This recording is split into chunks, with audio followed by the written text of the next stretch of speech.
सेठ के पास अपार दौलत। एक दिन सेठ बैठा था, उसके मन में नहीं जाने क्या आ गया। उसने मुनीम को बुलाया। पहले मुनीम चलते थे, सीए तो होते नहीं थे। मुनीम गोल चश्मा, कान में कलम, ऐसी वाली टेबल, बैठे रहते थे। सेठ ने कहा, मुनीम जी जरा ये बताओ मेरे पास कितनी दौलत है। अरे सेठ जी क्या बात करते हो दौलत की, इतनी दौलत इतनी दौलत। अरे सेठ ने कहा, फिर भी भाई मुझे पता तो चले कि मेरे पास कितना है। मुनीम ने कहा, सेठ जी एक दिन में तो हिसाब दे नहीं पाऊंगा। कितने दिन लगेंगे? बोले इतनी दौलत है कि मेरी आयु खत्म हो जाएगी, लेकिन पूरा हिसाब नहीं दे पाऊंगा। तो सेठ ने कहा, एक दो मुनीम और लगा दो, पता करो मेरे पास कितनी संपदा है। 10 मुनीम लगा दिए सुरेंद्र जी, 10 मुनीम लगा दिए। महीने भर हो गए, हिसाब नहीं लगा। सोचो कितनी दौलत हो गई। सेठ ने एक महीने बाद पूछा कि मुनीम जी क्या हुआ हिसाब का? तो बोले, सेठ जी क्या बताएं, हम महीने भर हो गए हिसाब नहीं लगा। बोले, फिर भी कुछ तो बताओ भाई कि मेरे पास है क्या। सेठ को छत पे ले गए। बोले, दूर दूर तक जो जमीन दिख रही है ये सब तुम्हारी है सेठ जी। मेरी है? बोले, हाँ ये पूरा गांव तुम्हारा है, अपार दौलत सेठ, तुम्हारे पास इतना है। तुम तो क्या, तुम्हारे बच्चे भी बैठकर खाएं तो पैसों की कमी पड़ने वाली। तुम आज ही काम छोड़ दो, तुम्हारे बच्चे भी बैठ करके खाएंगे तो भी पैसों की कमी पड़ने वाली। इतना है सेठ ने कहा। बड़ा सुकून मिला सेठ को कि चलो हमने अपनी जिंदगी में कुछ तो किया। इतनी दौलत कि जिसका महीनों भी हिसाब नहीं लग पाया। बड़ा सुखी हुआ सेठ, बड़ा आनंदित हो गया। तकिए पे सिर रखता और गहरी नींद आ जाती है, बड़े आराम से जीता। लेकिन ये आदमी की जो खोपड़ी है ना, ये दिन भर कुछ ना कुछ सोचती रहती है, शांत नहीं रहती है।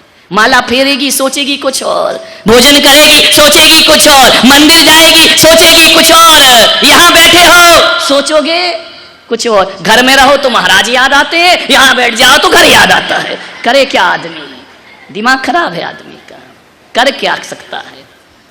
बैठे बैठे सेठ को लॉन में बैठा था, अचानक एक कुविचार पैदा हो गया। ध्यान रखना, कुविचारों को पैदा होने में ज्यादा देर, अभी तक पॉजिटिव थे, पल भर नहीं लगता नेगेटिव बनने में। आज तक अच्छे थे, पल भर नहीं लगता बुरे बनने में। एक क्षण में सब कुछ चेंज हो जाता है। सोच विचार, थिंकिंग, थॉट सब बदल जाता है। एक क्षण लगता है, ध्यान रखना, ज्यादा नहीं लगता। एक कुविचार पैदा हो जाए तो 7 जन्मों की कसमें एक जन्म में टूट जाया करते हैं। एक गलत विचार कभी भी आपके अंदर पैदा हो सकता है। मैं आपसे निवेदन करना चाहता हूं, कोई कुविचार तुम्हारे अंदर पैदा हो जाए, किसी के बारे में भी पैदा हो जाए, उन गलत विचारों के अंकुर फूटे, उन्हें वहीं जोर से शक्ति से मसल देना चाहिए, वरना तुम्हारी जिंदगी अशांति में। गलत विचार तो फूटते हैं, ध्यान रखना, विचार करना है आपको। सेठ के मन में एक गलत विचार आ गया। एक गलत विचार जो दुनिया आनंद में थी वो दुख में परिवर्तित हो जाती है। गलत विचार किसी के भी उठ सकता है, उनको शक्ति से नष्ट करो, वरना जिंदगी खराब हो जाएगी आपकी। जिससे प्रेम था वो नफरत में बदल जाएगा बहुत जल्दी। और एक बात याद रखना, गलत विचार बहुत जल्दी उठते हैं। अच्छे विचारों के लिए तो सत्संग करना पड़ता है, संतों की संगति करना पड़ता, बड़ी मुश्किल से आते हैं। गलत विचार बहुत जल्दी आते हैं, एक सेकंड नहीं लगता। आदमी की खोपड़ी खराब होने में कितना वक्त लगता है। मान्यवर, सेठ के अंदर एक गलत विचार उठ गया, उपद्रव मच गया सेठ के दिमाग में, खोपड़ी उसकी खराब हो गई।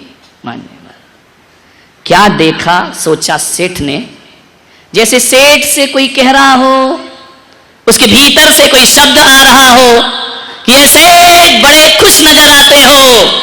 ध्यान रखना, तुम्हारे पास है क्या जो इतने खुश हो। सेठ ने कहा, चल मेरे पास क्या है, मेरे पास इतना है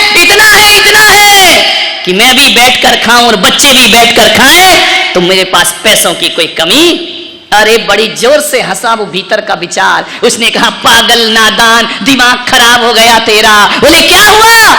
बोले बस इतना है कि तू भी बैठ कर खा, तेरे बच्चे भी बैठ कर खाएं। सेठ ने कहा तो क्या हुआ, बहुत कमाया मैंने। बोले सेठ तू बैठ कर खा ले, तेरे बच्चे बैठ कर खाएं। कभी तूने ये सोचा है तेरे बच्चों के बच्चों का क्या होगा? अरे सेठ ने कहा ये तो मैंने सोचा ही नहीं कि बच्चों की बच्चों का क्या होगा। सेठ का दिमाग खराब हो गया। एक गलत विचार ने सेठ की नींद हराम कर दी।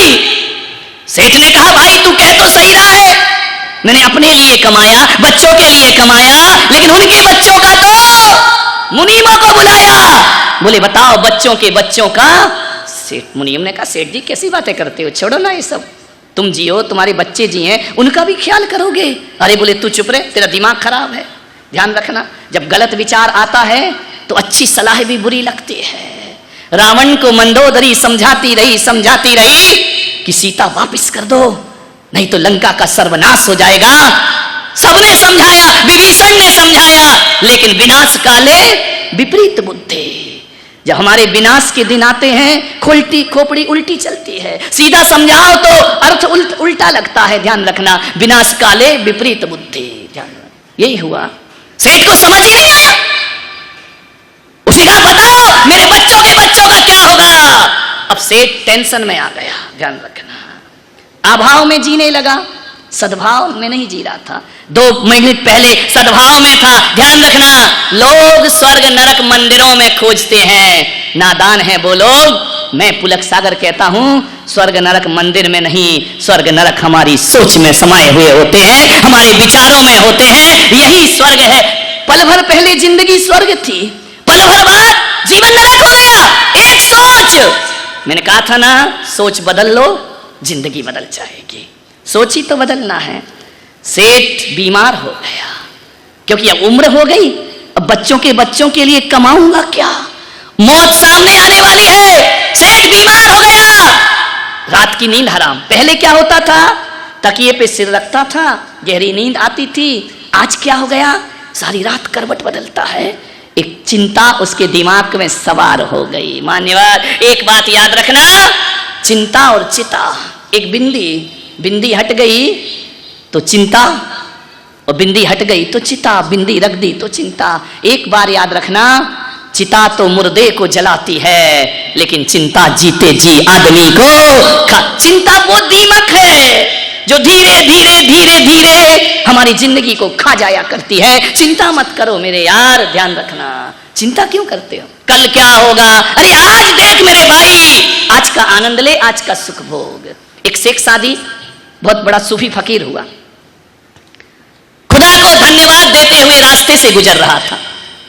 एक आदमी मिल गया, उसने कहा संत जी बड़े आनंदित हो?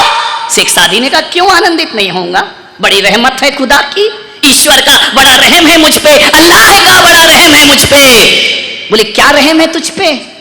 देख तुझे उस अल्लाह ने जिसका तू रहम कहता है उसने एक पैर दिया है और हमें 2 पैर दिए। तू लंगड़ा है, तेरा एक पैर नहीं है, बैसाखी पर चलता है। शेख सादी ने बैसाखियां फेंक कर झूमने लगा, नाचने लगा। वाह परवरदिगार तेरा बड़ा रहम है, वाह खुदा तेरा बड़ा रहम है। उस आदमी ने कहा पागल हो गया लंगड़े, तेरा एक पैर नहीं है। उसने कहा इसीलिए तो मैं आनंद में नाच रहा हूं, इसीलिए तो मैं खुश हो रहा हूं कि तू कितनी दया करता है मेरे परमात्मा।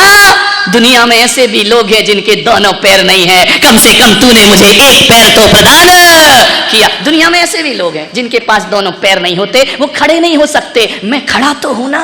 बड़ा रहम है परमात्मा का। एक गुलाब का पौधा देखकर एक सोच ये हो सकती है कि बाहरे भगवान को आप गालियां दे सकते हैं, भगवान को आप शब्द बोल सकते हैं, बाहरे भगवान तू कैसा रहम कर बेरहमी है। 1000 कांटे एक फूल, गुलाब के पौधे को देखा, 1000 कांटे फूल एक ही दिया तूने। एक सोच ये है, और एक सोच ये होती है वाह रे भगवान तू कितना ध्यान रखता है, 1000 कांटों में भी एक फूल खिला दिया करता है, जिंदगी को आनंद से भर दिया करता है। कांटे वही है, फूल वही, दृष्टि किस पर है? कांटों पर दृष्टि है तो भगवान बुरा लगेगा, फूलों पर दृष्टि है तो रहम मिलेगा, ध्यान रखिए। विचार, ये प्रकृति है, संसार की व्यवस्था है। इस संसार की व्यवस्था में फेरबदल करने का प्रयास मत करो। जैसा संसार है वैसा जीने का प्रयास करो, जिंदगी आनंद से भर जाएगी। एक आदमी चला जा रहा था गर्मी में, गर्मी के दिन थे, और थकान को दूर करने के लिए आम के पेड़ के नीचे लेट गया। जैसे ही लेटा, वृक्ष की तरफ नजर गई, छोटे छोटे आम लटक रहे थे।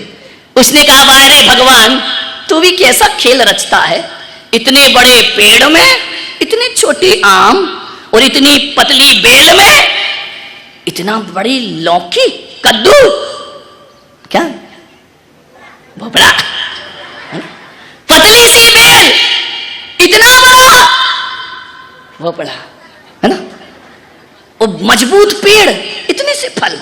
सोच रहा था, अचानक नींद लग गई, टप से एक आम गिरा नाक पे, नाक पकोड़ा बन गई। उसने कहा, भगवान तू जो भी करता है अच्छा करता है, इसमें भोपड़ा लटका देता तो मेरा तो थोबड़ा मिट जाता। ध्यान रखिए, कितना ध्यान रखता है भगवान कि बेल के नीचे कोई नहीं सोता, इसलिए बड़ा फल लटकाता है, और पेड़ के नीचे लोग विश्राम करते हैं, इसलिए छोटा फल लटकाता। क्या कारीगरी है तेरी। ध्यान, सोच कितनी जल्दी बदलती है आदमी की। गिलास आधा भरा है, गिलास आधा खाली है, सोच है आपकी, ध्यान रखना। सेठ कुविचारों में फंस गया। एक फकीर था, रोज नमाज अदा करता था 5 टाइम की, मस्जिद में बैठकर। नवाब साहब एक दिन जुम्मे की नमाज पढ़ने आए। क्या देखता है वो फकीर कि मेरे पैरों में जूते नहीं, चप्पल नहीं, फटी पुरानी, पुराना जूता पहनता था। उसने खुदा से कहा कि वाह रे खुदा, ये नवाब जुम्मे के जुम्मे आता है और इसकी जूतियों में हीरे मोती जड़े हैं, मैं रोज आता हूं, मेरे पास फटे जूते हैं, क्या करता है तू खुदा, कम से कम अपना तो ध्यान रखा कर। मैं 5 टाइम की नमाज पढ़ता हूं, फटी जूतियां, और ये जुम्मे के जुम्मे आता है, हीरे मोती जड़ी जूतियां। इतना सोच ही रहा था कि क्या देखता है, मस्जिद की सीढ़ियों पर एक आदमी आ रहा है, हाथ के बल चढ़ते हुए, उसके दोनों पैर नहीं हैं। उस फकीर ने सोचा कि वाह रे खुदा, मैं तो अभी जूतियों पर सोच रहा था, तेरा कितना रहम है, तूने पैर तो दिए हैं, इस आदमी के पास तो पैर भी नहीं है। ध्यान रखना मान्यवर, उस फकीर की सोच बदल जाया करती है। इस प्रभु की दुनिया में जो कुछ मिला है उसकी कीमत समझो मेरे भाई। मैं जूतियों को रो रहा हूं, इसके पास पैर नहीं, फिर भी तेरे दर पे आ रहा है। मान्यवर सेठ चिंता के चुंगल में फंस गया, मेरे बच्चों के बच्चों का क्या होगा। सूख के कांटा हो गया, दुबला पतला हो गया, न मंदिर में मन लगता, न घर में मन लगता, न परिवार में मन लगता। सेठानी ने कहा, सेठ जी क्या हो गया तुमको। बोले कुछ नहीं पता भाग्यवान, मन नहीं लगता मेरा। ऐसा क्या हो गया, कल तक तो बड़े आनंदित थे। बोले बस एक चिंता मुझे खाए जा रही है कि मेरे बच्चों के बच्चों का। सेठानी ने कहा छोड़ो ना, कर लेंगे वो, तू ज्यादा ज्ञान मत बांट मुझे। मेरे बच्चे और उनके बच्चे, मुझे कुछ करना था अपनी जिंदगी में। सेठ बहुत बीमार हो गया। एक दिन सेठ कहीं जा रहा था, रास्ते में उसका मित्र मिला। उसने कहा सेठ जी क्या हाल बना रखा है, कुछ लेते क्यों नहीं। बोले बहुत सी दवाइयां ली। कौन बोला, हमदर्द का टॉनिक सिंकारा। ध्यान रखिए। बोले कुछ लेते क्यों नहीं सेठ, ये क्या हाल बना लिया तुमने अपना। सेठ ने कहा बहुत टेस्ट कराए, ब्लड टेस्ट हुआ, रिपोर्ट नॉर्मल, यूरिन टेस्ट हुआ, रिपोर्ट नॉर्मल, सोनोग्राफी हो गई, रिपोर्ट नॉर्मल। अरे बोले ताई ने जितने भी यहां कैंप लगाए, सबके जब रिपोर्ट देखे तो नॉर्मल। अरे तो बोले डॉक्टर को बीमारी पकड़ में नहीं आ रही है। उस मित्र ने कहा कि सेठ लगता बीमारी तेरे तन में नहीं है, बीमारी कहीं और है।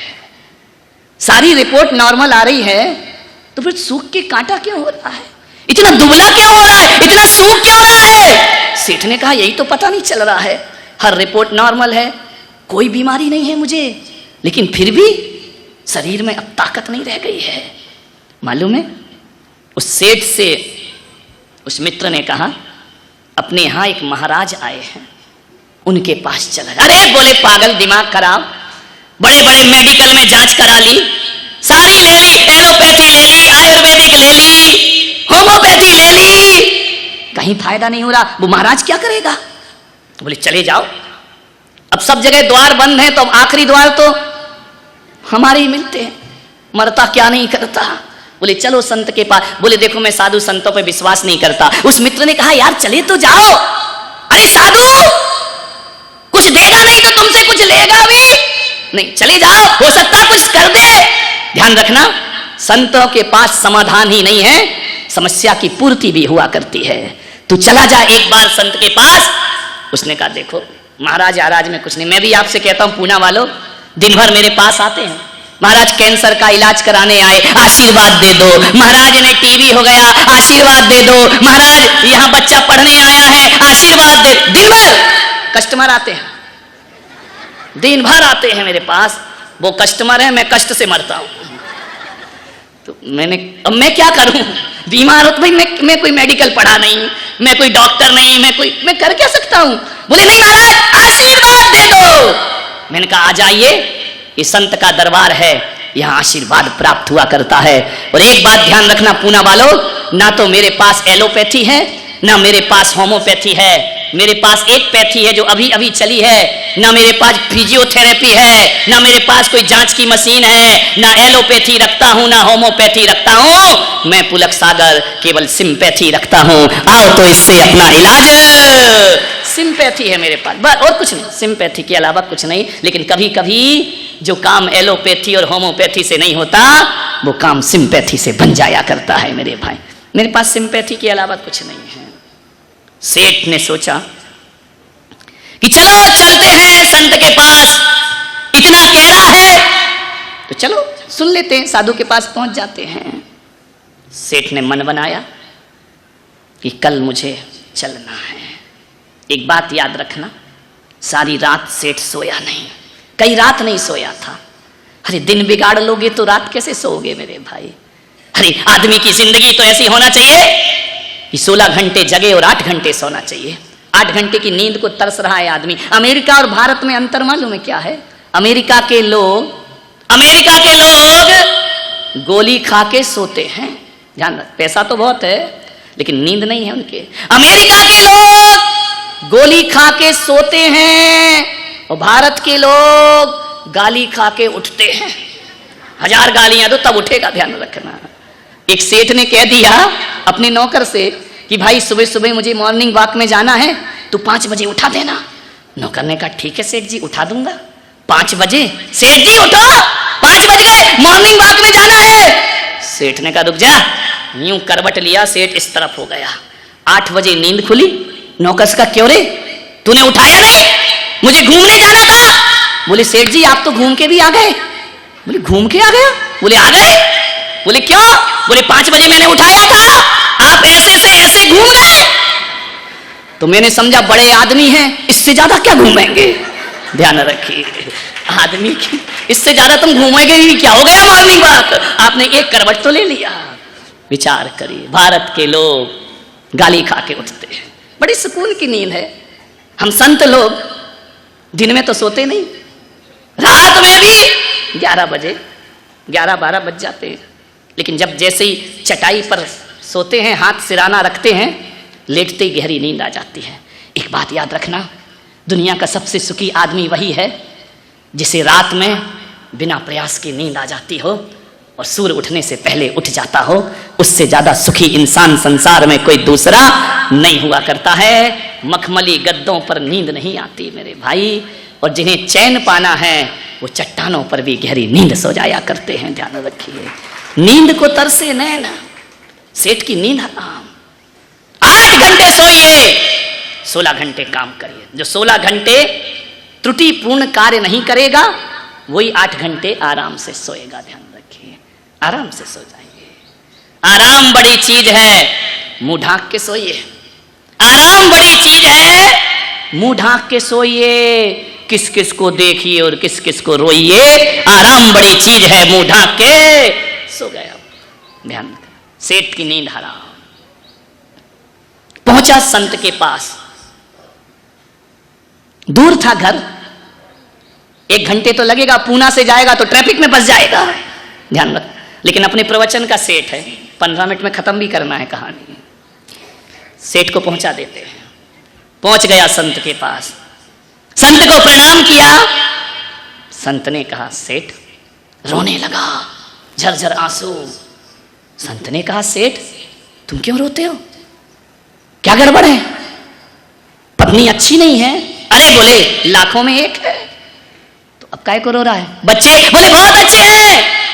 तो सेठ तुम्हारी ये हालत क्या है, क्यों दुखी हो तुम? रुपया है, पैसा है? बोले महाराज कुछ दिनों से एक चिंता सता रही है। तो बोले इलाज क्यों नहीं कराया? बोले सब करा लिया, एक चिंता लगी है। संत ने पूछा क्या चिंता लगी सेठ जी?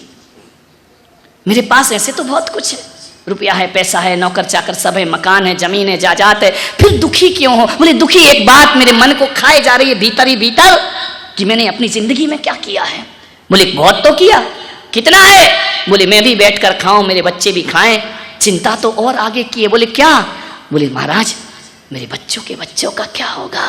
महाराज ने कहा धत तेरे की सेठ, इतनी सी बात और इतना तनाव। अरे बोले महाराज इतनी सी बात नहीं है, तुम्हारे तो आगे कोई नहीं, पीछे कोई नहीं, ओ घर बाबा, न बीवी न बच्चे, हमारी तो गृहस्थी है, हमारे बच्चों के बच्चों का क्या होगा? संत ने कहा कुछ नहीं होगा, मैं व्यवस्था कर, मैं तू 3री पीढ़ी की सोच रहा है, मैं 7 पीढ़ी की व्यवस्था कर दूं। संत जी क्या बोल रहे हो? बोले 7 पीढ़ी तक कमाने की जरूरत नहीं है, मैं व्यवस्था करता हूं। बोलो महाराज, बोलो बोलो, आदेश करो, मेरी जिंदगी को बचाओ, मैं शांति से प्राण छोड़ सकूं। संत ने कहा थोड़ा काम, अरे आदेश करो, किसी तीर्थ पे कमरा बनाना है मैं बनवा दूंगा, कोई धर्मशाला बनवाना है मैं बनवा दूंगा, मंदिर बनवाना है। अरे संत ने कहा ये बकवास बंद कर, ये मंदिर धर्मशाला तू इतनी बड़ी समस्या लेकर आया है, समस्या इतनी बड़ी है भी नहीं, एक रास्ता बताऊंगा, तेरी 7 पीढ़ी की व्यवस्था हो जाएगी। हो जाएगी? थोड़ी चेहरे पर चमक आई, ऐसा लगा जैसे कोई टॉनिक पी ली हो। संत ने अभी कुछ दिया नहीं, आश्वासन दिया। संत ने कहा एक काम कर, कल सुबह एक काम करेगा? बोले करूंगा, जो आप कहोगे संत जी वो मैं करूंगा। संत ने कहा एक काम कर, कल सुबह तेरे गांव के बाहर एक झोपड़ी में एक बुढ़िया रहती है, कल सुबह उठ के प्रातः काल 1 थाली भोजन उस बुढ़िया को दे देना। बोले 1 थाली भोजन?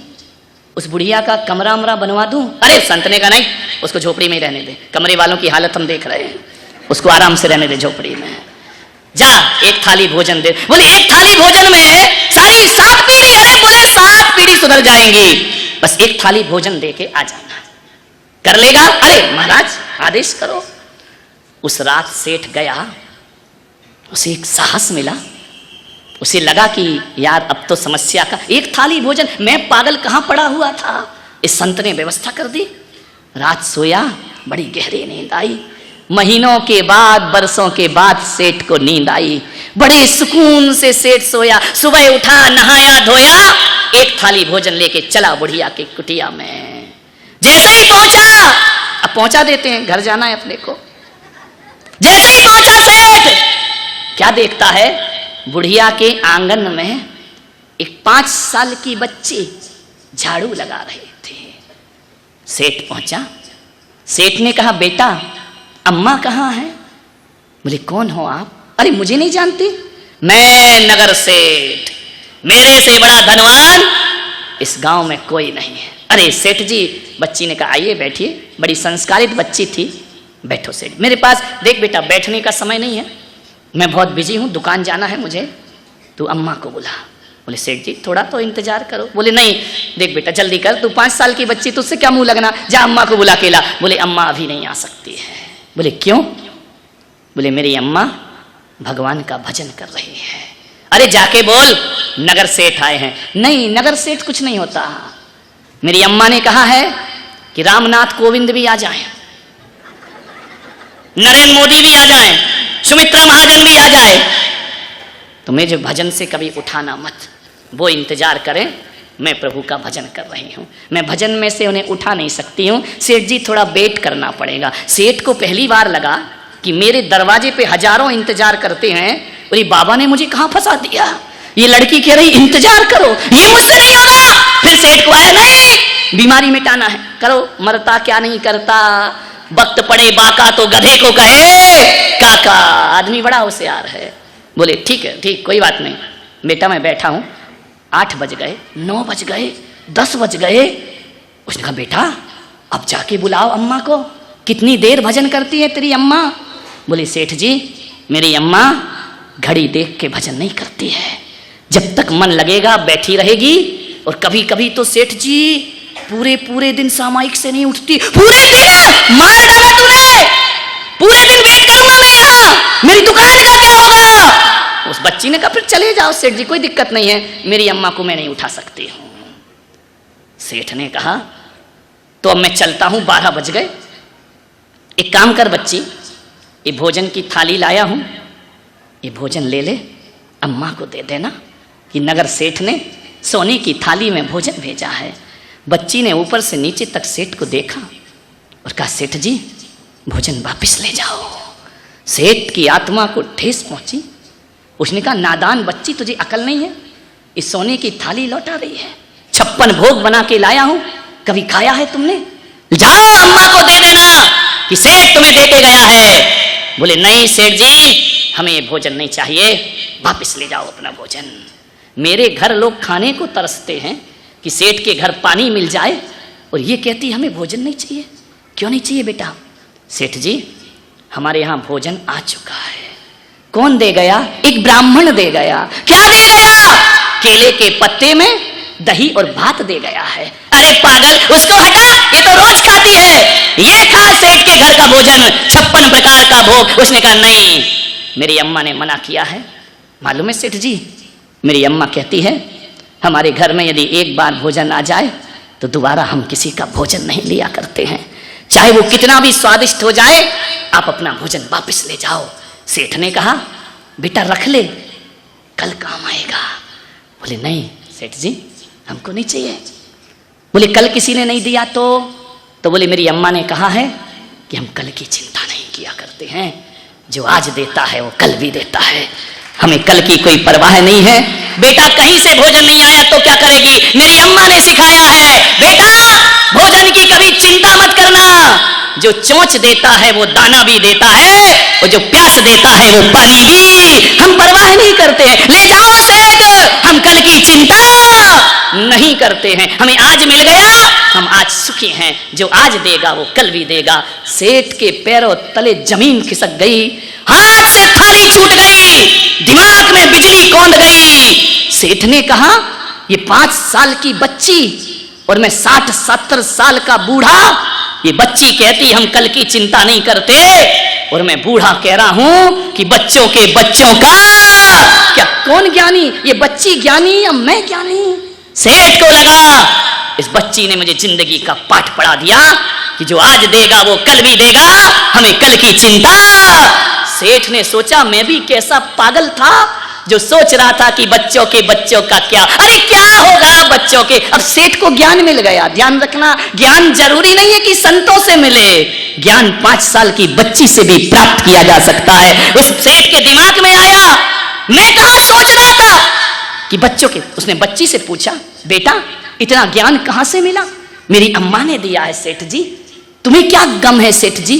अरे पगली, मैं सोच रहा था कि बच्चों के बच्चों का क्या होगा। तो बच्ची ने मालूम है क्या कहा? सेठ जी जरा ये भी सोच लेते कि बच्चों के बच्चे कोई लूले लंगड़े पैदा होंगे जिनके लिए तुम जोड़ के रख जाओगे, और तुम्हारे पुरखे कौन सा छोड़ गए थे जिसके लिए तुम उन्हें छोड़ के जाओगे। छोटी सी बच्ची ने कहा कि सेठ जी एक सूत लेकर जाओ, पूत कपूत तो का धन संचय, पूत सपूत तो का धन संचय। यदि औलाद कपूत निकल गई, कितना भी जोड़ के रख जाओ बर्बाद कर देगी, और औलाद यदि सपूत है, 1 रुपया भी ना दो तो हजारों की दौलत कमाने की ताकत रखे। पूत कपूत तो का धन संचय, पूत सपूत तो का धन